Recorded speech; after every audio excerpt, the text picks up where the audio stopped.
Friends, UPSC Prelims Exam is 10 days away. Some of the students are asking me how many mock exams they have to solve in these last 10 days. But my advice is, don't spend much time on solving new mock exams. Maximum 3 to 4 mock papers are enough. But you have to do two things in these last 10 days. One is, whatever prelims mock exams you have written in the last few months, whatever institutes, revise all of them. Let us say you have solved some 40 mock exams, almost 4,000 questions.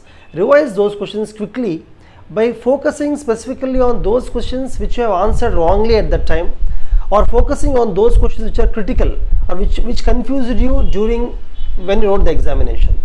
So that is first thing.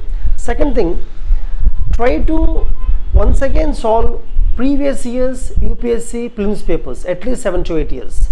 Though you have solved them before, in these last 10 days solve them once again, because no institute's mock exams will come close to the UPSC pattern.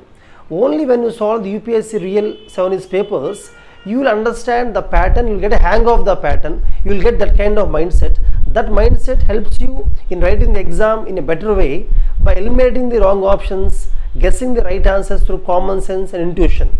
And as I told you, revise the mock exams of last few months. It helps you indirectly in revising all the important concepts of environment, polity, history, geography, economy, IR, whatever, even the current affairs. So do these two things compulsorily in the last 10 days before you go to prelims examination. All the best, friends.